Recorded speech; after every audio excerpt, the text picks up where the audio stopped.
Ito yung pag-usapan natin. No? This is our topic this morning. Only Jesus. Isang beses, si Al nagpasama sa silang. Subukan niyang pasukin yung trabaho. Transportify ba yan? Lalamove. Yung lalamove.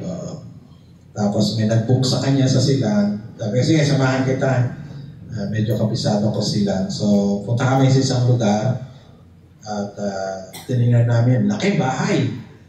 Ano siya? Mansyon. Tapos, nabasa ko doon sa pintuan.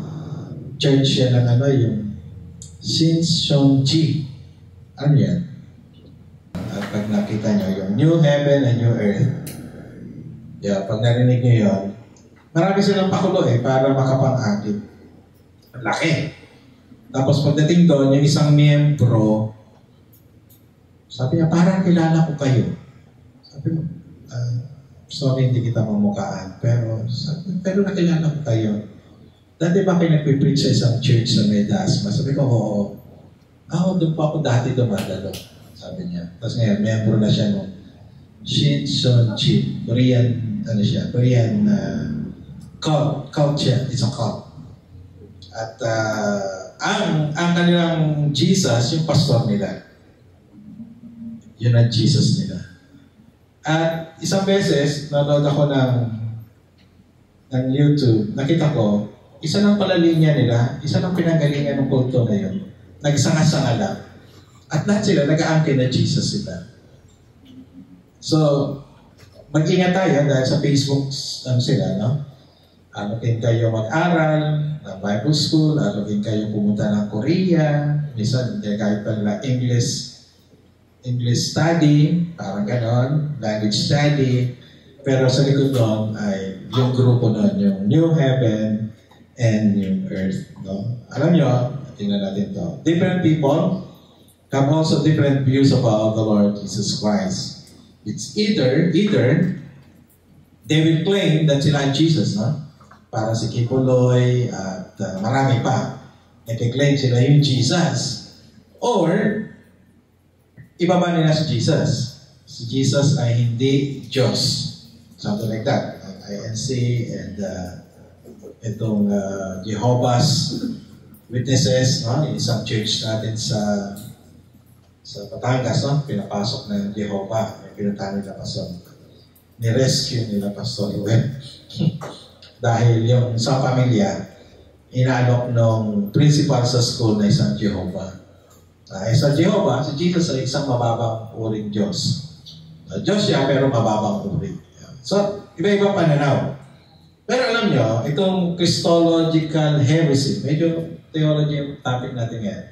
Itong maling paniniwala tungkol kay Kristo ay naglilid din sa mas marami pang maling pananaw sa mga doktrina sa church. So it started with how you believe the Lord Jesus Christ. Pag tama rin yung doktrina mo sa church. Pag mali din. Bakit? Halimbawa, ito yung mga halimbawa. Okay? Can we read together yung unang halimbawa? Kung si Jesus ay tao lang at hindi Diyos, ibig sabihin, hindi tayo kayang iligtas ni Jesus. May problema ang ating kaligtasan. Tama po ba? Kung ang pananaw mo kay Jesus ay isang tao lang, ang sabi sa Biblia, hindi ka pwedeng akayin ng kapwa mo bulag. Kasi ang tao ay bulag. Diyos lang ang mayroong liwanag na tayo ay bulag. Hindi pwedeng magligtas ang kapwa-tao. Tama po ba? Ang kapwa mo tao, hindi ka pwedeng dalhin sa langit. Okay? So magkakaroon ka ng problema kung ang pananaw mo kay Jesus, tao lang. Totoo, si Jesus, tao. Pero nagkatawang tao. So yung logic na hindi siya dating tao, kaya siya nagkatawang tao. Okay. Pangalawa, halimbawa, sabay-sabay.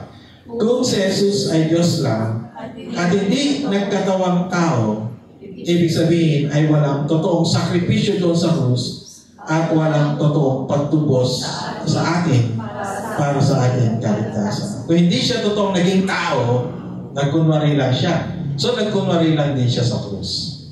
So, walang kaligtasan. Do you understand that? yung bagong pumasok na dating kinikilala natin church na maayos, sound doctrine, and then biglang nahulog sa ganon. Okay? Isang sikat na pastor na nahulog sa ganon pagtuturo na si Jesus ay hindi totoong nagkatawang tao.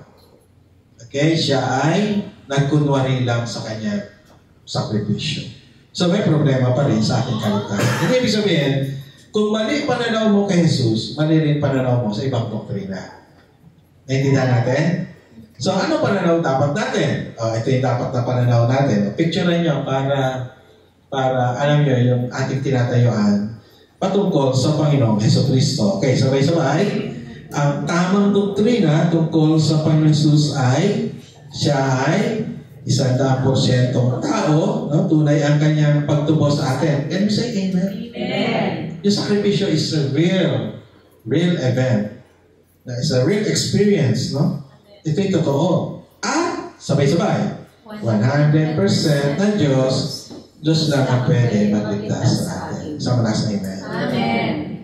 Tama po ba? He's a real man kasi kailangan siyang magbayad para sa ating utang. And He's God para able siya to save us. Amen po ba? So ito yung ating pananaw. That's why sound doctrine concerning Jesus is so important. No? Yung doktrina tungkol kay Jesus, napakahalaga. Ito yung central theme nitong letter, no? Hindi natin kilala kung sino author, letter for the Hebrews. Okay? Okay. Who do we want to testify or teach others about who Jesus really is? Sino gusto niyo magturo tungkol kay Jesus? Of course, God Himself testifies and speaks about His only begotten Son, Jesus. Ang unang nag-testify about the Lord Jesus Christ, walang iba kundi ang Diyos Ama. At sa natin yung mababasa. Okay, basahin natin sabay-sabay. Can we all rise and let's read this text from Hebrews chapter 1, verse 1 and the following. Let's read together. Sabay-sabay. Una nagsalita ang Diyos sa ating mga ninuno sa iba't ibang panahon at sa iba't ibang paraan sa pamagitan ng mga propeta. Ngunit sa mahuling na araw, siya ay nagsalita sa atin sa pamagitan ng kanyang anak. Sa pamagitan ng anak ay nilikha ng Diyos ang sanlibutan at siya ang piniling tagapagmana ng lahat ng bagay. Verse 3. Nakita sa anak ang kaluwalhatian ng Diyos, kung ano ang Diyos ay gayon din ang anak. Siya ang nag-iingat sa sansinuko sa pamagitan ng kanyang makapangyarihang salita. Pagkatapos niyang linisin tayo sa ating mga kasalanan, siya'y upo sa kanan ng makapangyarihang Diyos doon sa langit. Ang anak ay ginawang higit na dakila kaysa mga anghel, tulad ng pangalan na ibinigay sa kanya ng Diyos ay higit na dakila. Pinagpala ang pagkabasa ng salita ng Diyos. Tayo makapuna. Ano yung mga katotohanan makikita natin dito? Una, first is God communicates through Jesus. Ang Diyos ay nakipag-ugnayan sa atin sa pamagitan ng Panginoong Jesucristo. Di ba, alam natin, ang definition ng religion is muli, lehio means to tie. So, ibig sabihin, to tie again, pagdugtungin. Ang ibig sabihin ng salitang religion ay pagdugtungin. Kaya lang yung religion natin ngayon na organization, hindi kaya tayong ipagdugtong sa Diyos. Tama po ba? And only Jesus can connect us to the Lord, to God. Amen? Siya lang ang pwedeng magdugtong sa atin. That's why He sent the Lord Jesus Christ. No? Therefore, God is a personal and relational God. Kaiba sa kung tayo ay maglalakbay, pupunta sa iba-ibang bansa, especially Southeast Asia. Halimbawa, punta kayo sa, may magulo sa Cambodia, Thailand. Paniniwala nila kay Buddha ay isang isang person na wala nang pakialam sa iba, sa mga sumusunod sa kanya. Okay? Kung gusto maging Buddha, magsikap pa sa sarili mo. Pero siya, wala na siyang pakialam. Nandun na siya. Do you understand that? Sa Muslim naman, isa siyang malaking Diyos na hindi mo kayang abutin. Okay? Napakalaki ang Diyos, pero malayo siya sa atin. Pero, the God that we believe is the God who is personal and relational. Isang sa amen daw. That's why ang isa pang tawag kay Jesus ay Emmanuel. God is with us. Diba? At siya ay Diyos na nagpapakilala sa kanyang sarili. Paano niya pinakilala ang kanyang sarili? No? God carried out His redemptive communication through Jesus Christ.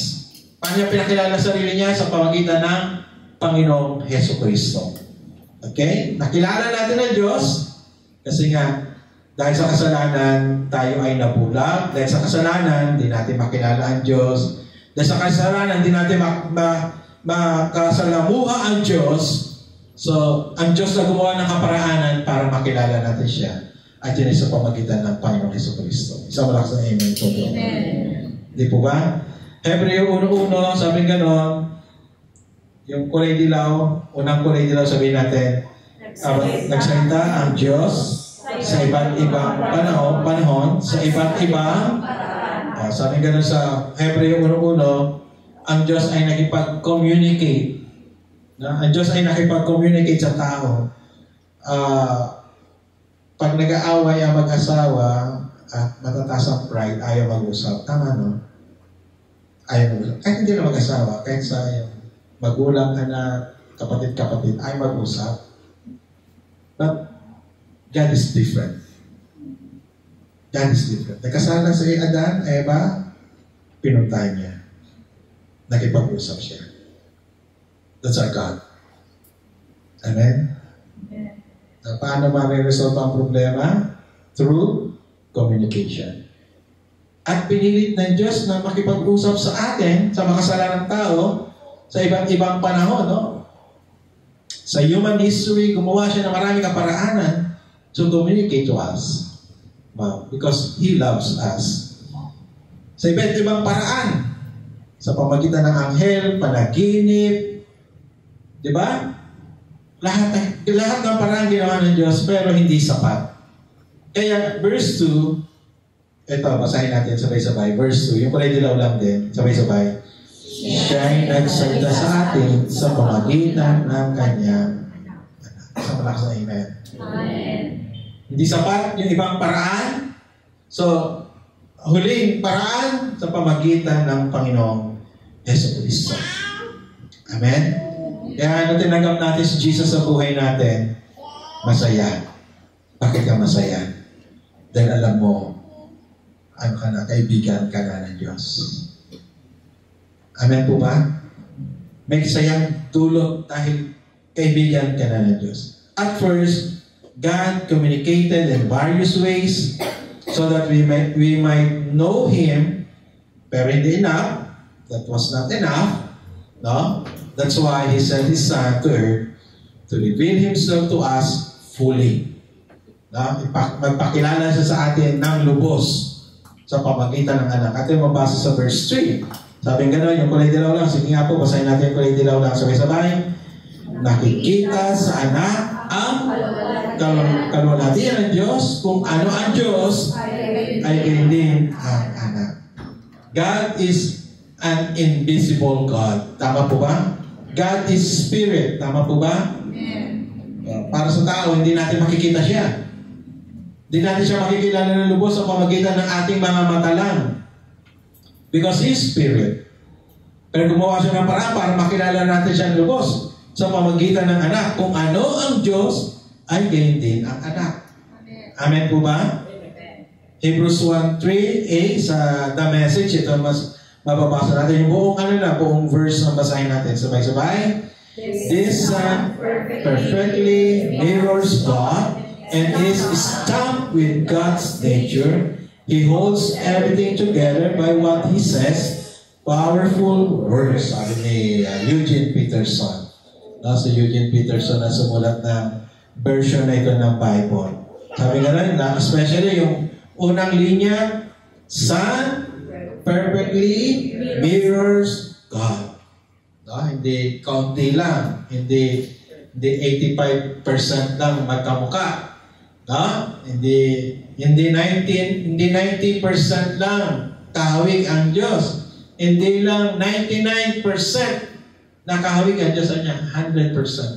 Perfect. Can you say amen to that? Amen. So if you have Jesus, you have God in your life. Amen.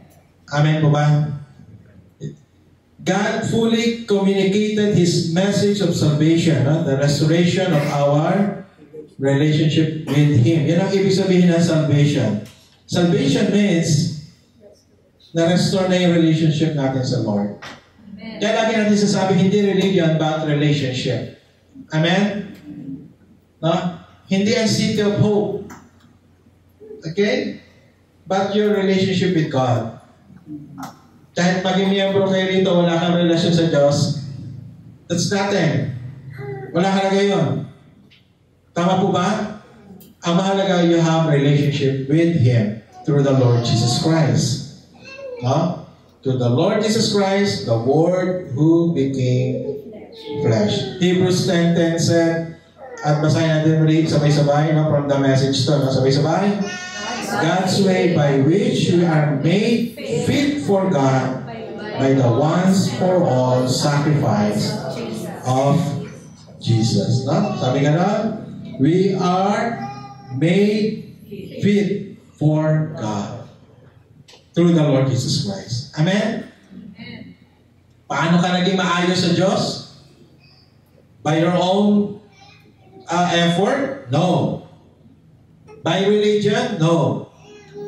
Hindi sa pamagitan ng anumang bagay, but by the once for all sacrifice of Jesus. Ang mali ng ibang mga kababayan natin, iniisip nila, hindi pa sapat, hindi na binabasa yung once for all sacrifice.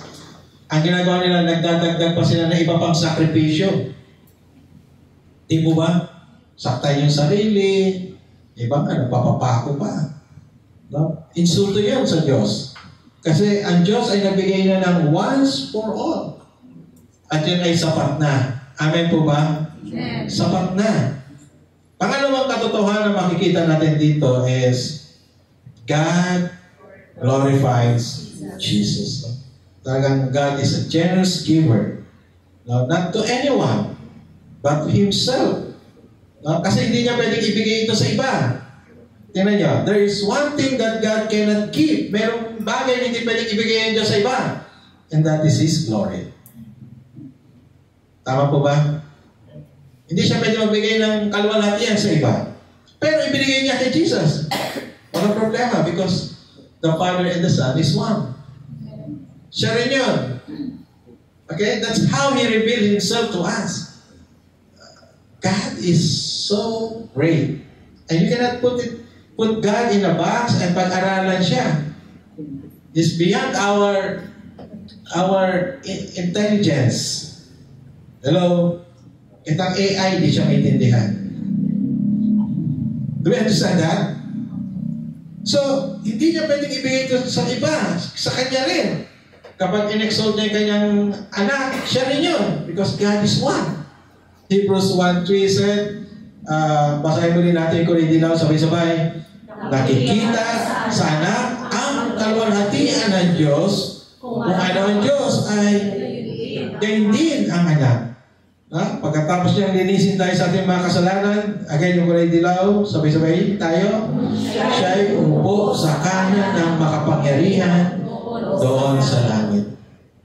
Okay? Pagkatapos niyang sakripisyo, namatay, muling nabuhay, bakit sa langit, sa trono ng Diyos. Verse 4. Okay, kulay dilaw lang din ang basahin natin. Ang anak ay ginawang higit na dakila kaysa mga anghel. Sabi niya, dakila kaysa sa mga anghel. Kasi nga po, ito ay paalala ang sinulatan mga Hudyo. Kaya ang title ng aklat ay Hebrews. Sabihin ang sinulatan, mga mananampalatayang Hudyo.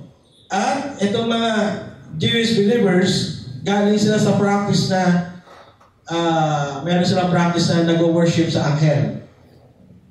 Meron silang ganong practice. Kaya kung maalala nyo, parang si tatay ni Jesus, si Joseph, no? Nung nagpakita yung anghel, parang nagpatira pa rin siya. Nung nabuhay si Jesus, at hindi nakita doon sa puntod, nakita na anghel, nagpatira pa rin yung mga alagad. May ganun silang practice. Nag-worship sila sa angel. But in this passage, binigyan ng diin na si Jesus ay mas dakila kaysa sa mga anghel na paalala sa kanila. Although Jews are known sila for being monotheistic, ibig sabihin niniwala sa isang Diyos, pero may practice pa rin sila ng worship of angels. Kaya, sa verse 13, ito mabasa natin. Let's read verse 13. Kailanman hindi sinabi ng Diyos sa sinumang anghel, maupo ka sa kanan ko hanggang lubusan kong mapasuko sa iyo ang mga kaaway mo. No? Dito sa mga talatang ito, sinasabi na even God did not command the angels to sit with Him on the throne. Hindi niya sinabi yun sa mga anghel. Okay, verse 14. Ano ba ang mga anghel? Sige, tingnan natin yung definition ng mga anghel. Yung kulay dilaw lang. Sabay-sabay. Sila ay mga espiritong naglilingkod sa Diyos at mga isinugo upang tumulong sa mga magkakamit ng kaligtasan. At totoo naman, ginamit ng Diyos ang anghel. Sino ba yung mga ginamit ng Diyos? Ang anghel. Yun dun sa jailer. Anghel ang ginamit ng Lord, right?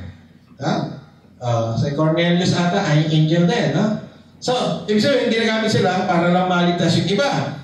Sila yung mga ministering spirit. Okay? Mga ministering spirit. Hindi yan yung mga batang na bagong sigang namatay, nagiging anghel. Hindi ganun. Kundi sila yung mga ministering spirit na sinugo ng Diyos para sa kanyang mga anak. Therefore, worship should be only given to Jesus.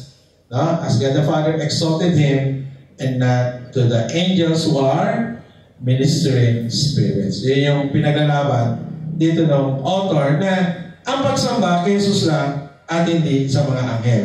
Kaya verse 4, ito rin mabasa natin, anak ay ginawang higit na dakila kaysa mga anghel tulad ng pangalan na binigay sa kanya ng Diyos ay higit na dakila. Verse 5, sapagkat kailanman hindi sinabi ng Diyos sa sino mang anghel, ikaw ang aking anak mula ngayon, ako na ang iyong ama. No, hindi sa anghel sinabi yun, kundi kay Jesus lamang. Kasunod, hindi rin niya sinabi sa kanino mang anghel, ako'y magiging kanyang ama at siya'y magiging aking anak. Talagang, sa mga talatang ito, sinasabi doon sa original readers na hindi sa anghel yung binigay. So don't worship angels. Huwag niyo sambahin ang mga anghel. Instead, ang sabi ng Diyos Ama, ang mga anghel pa ang dapat magbigay ng pagsamba kay Jesus. Okay? Ito ang sinabi sa verse 6. Bigyan nga po yung buong talata, basahin natin. At nang isusuko na ng Diyos ang kanyang panganay na anak sa sanlibutan ay sinabi niya, dapat siyang sambahin ng lahat ng mga anghel ng Diyos. Amen po ba? Amen. Sabi niya sa mga sinulatan, instead, you worship angel. No? Sabi niya, ang ibig kong sabihin, ang anghel pa na dapat ang mag-worship kay Jesus. Okay? God the Father Himself exalted Jesus and glorified His Son, Jesus Christ. That even the God the Father, ito yung sinabi ko, niluwalhati ang anak. Verse 8, sabay-sabay basahin natin yung lahat ng talata. Ngunit tungkol sa anak ay sinabi niya, ang iyong trono, O Diyos, ay magpakailanpaman.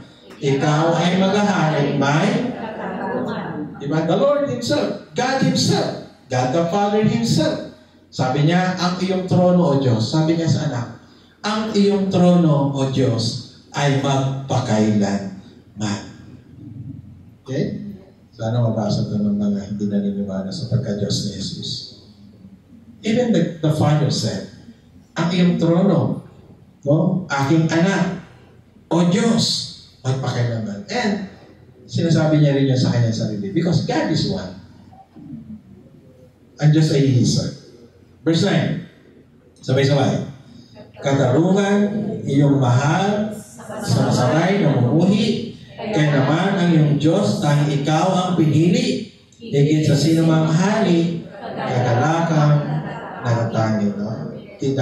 Tinukoy siya ng Diyos Ama na righteous God. Verse 10, sinabi pa rin niya, Panginoon ng pasinulay, nilikha mo ang sanlibutan at ang mga kamay mo ang siyang gumawa ng kalangitan. Creator and not just a created being. No? Ang turing ng Diyos Ama kay Jesus ay manlilikha. At hindi lang basta siya yung nilikha. Kapag nilikha ka, hindi ka Diyos. Hello, hello. Pag ikay kasama sa mga nilikha, hindi ka Diyos. Sa Jesus ay hindi nilikha. Siya ang manlilikha. Amen. Amen? Verse 11. Maliban sa iyo, lahat ay lilipas. At tulad namin, lahat ay kukupas. Verse 12. At ililigpit mo gaya ng isang balaban. At tulad ng damit sila ay papalitan. Ngunit, mananatili ka at hindi magbabago. Walang katapusan ang mga tao mo. No? Jesus is unchangeable. Siya lang yung may pangalan 2,000 years ago until now, bumabago ng buhay. Amen? Amen. Siya lang yung pangalan na pinapanalanginan na gumagawa ng mga himala. Never change. Amen?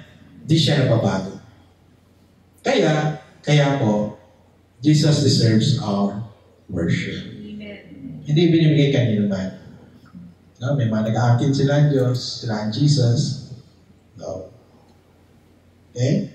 Only Jesus is the mediator and the Savior. Only Jesus, the perfect and glorious image of God, is worthy to be exalted and glorified. Sama na sa amen po. Amen. Amen. Tayong lahat na tayo. Karapat dapat, no? Sa Panginoon Jesucristo, tumanggap ng ating pagsamba. Pag hindi tama ang pagkakilala natin sa Kanya, hindi rin tama ang iba nating mga pananaw, hindi rin tama ang iba nating mga doktrina, hindi rin tama ang iba nating teolohiya, at hindi rin tama ang ating pamumuhay. Di ba? Ika nga, right doctrine produces right living. Pag binaligtad mo yun, wrong doctrine produces wrong living. Okay? Pagkilala natin lubos sa Jesus, sa tamang pagkakilala, base sa salita ng Diyos, base sa Biblia, tama rin natin paglakad bilang isang mananampalataya. Amen. Okay, tayo manalangin sa Panginoon. Let us pray. Panginoon, maraming salamat sa umagang ito na meron kayong magandang paalala sa amin. Katulad ng sumulat ng Hebreo, na hindi ibinibigay kanino man, kahit pa sa mga anghel, ang pagsamba. Hindi binibigay kanino man ang pagpapahalaga, kahit pa sa mga anghel. At sino pa, Panginoon, ang pagsamba? Kundi kay Jesus naman. Panginoon, patuloy mo palalimin ang aming pagkakilala sa inyo sa pamagitan ng iyong mga salita. Panginoon, aming dalangin na ang natanggap namin katotohanan ito, tinanggap namin si Jesus bilang aming Panginoon at tagapagligtas ng aming buhay. Ang Diyos ay kasama namin, ang Diyos ay nasa buhay namin. Sa pamagitan ng Jesucristo ay naayos ang aming relasyon sa Diyos.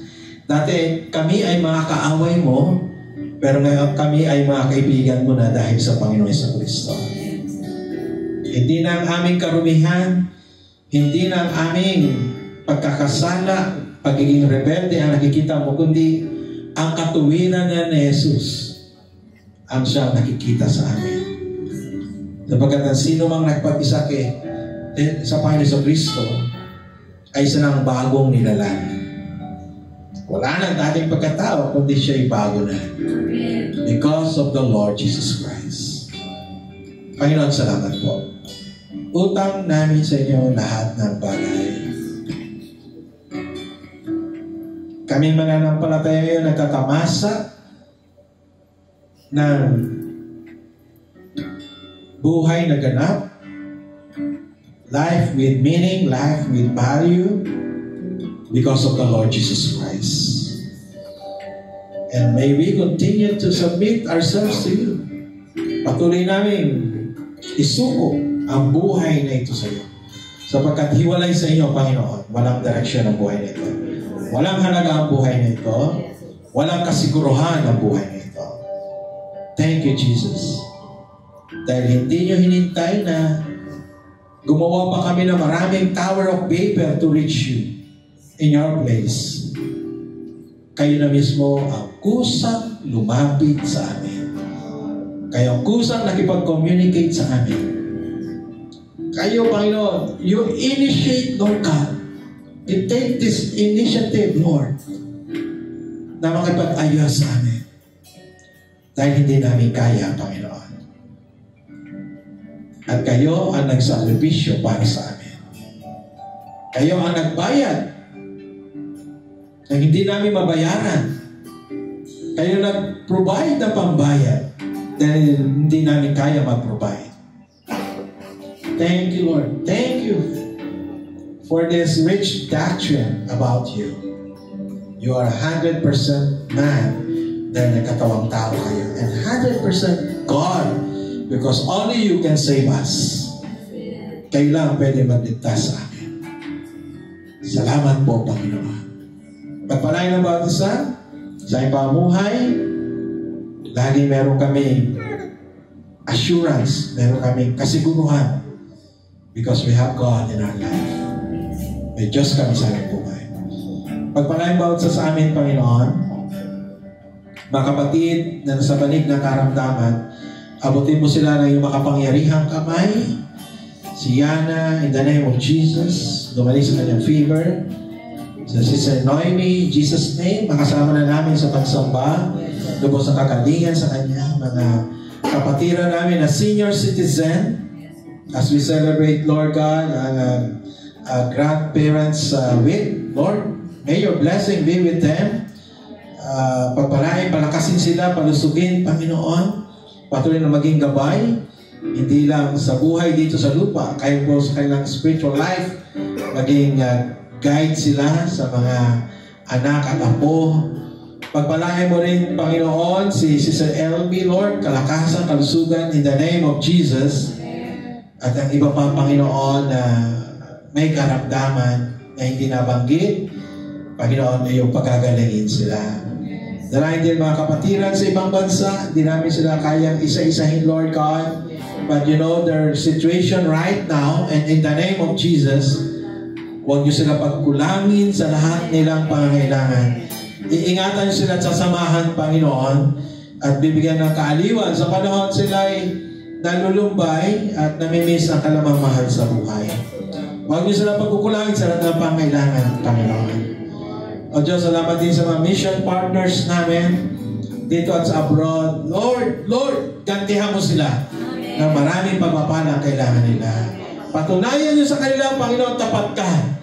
Na mas tapat ka sa kanilang pagtatapat, Panginoon. I-bless mo sila, Panginoon. Lord, also praying sa aming nalalapit na anniversary, ay paghahanda, huwag kami pagkulangin sa lahat ng pangailangan. Ang mga kapatiran na mayroong bahagi, na choir na bubuuin dito sa Kanlubang, doon po sa Banyadero, sa Banlig, sa Lamesa, at pagpalain mo, Panginoon, especially mga mamuna para dito. Panginoon, dalangin din yung mga tao na nasa lanta ng habagat at ng bagyo. Panginoon, kaawa mo sila. Magsugo ka ng mga mabuting Samaritano para sa kanila. Gawin niyo, Panginoon, masipag, masigasig, matalino ang mga LGUs na tumutulong sa kanila, Panginoon. Kung may mga NGOs doon, Lord, na nais tumulong, makarating ng maayos ang mga tulong sa mga tao na bahaan. Until now, Lord, mga bahay nila, mga sakahan nila, mga kabuhayan nila, Panginoon, nasa salanta ng pagbaha. Panginoon, abutin mo sila ng pagpapala mo. At tulungan mo rin ang iglesia na maging bahagi sa pagtulong sa kapwa. Gawin mong mabuting Samaritano ang iglesia nito, ang City of Hope Canlupa. And Lord, sa ito, ibigay mo yung mayamang basbas, mayamang bendisyon sa amin. Patuloy kami bibigyan ng kalakasan, ng kapangyarihan, ng banal na espiritu na pumupuspos sa amin. Ipagkakaloob lahat ng pangangailangan namin sa bawat araw. Hindi lang pangangailangan material, pangangailangan espiritual, at iba pang pangangailangan sa aming buhay. Samahan mo kami, ingatan mo kami, pagharian kami ng iyong kapayapaan at ng iyong kagalakan. Ibalik lang lahat ng papuri, pagdakila, pagluwalhati sa pangalan ng Ama, ng Anak at ng Espiritu Santo. Amen. Amen. Amen.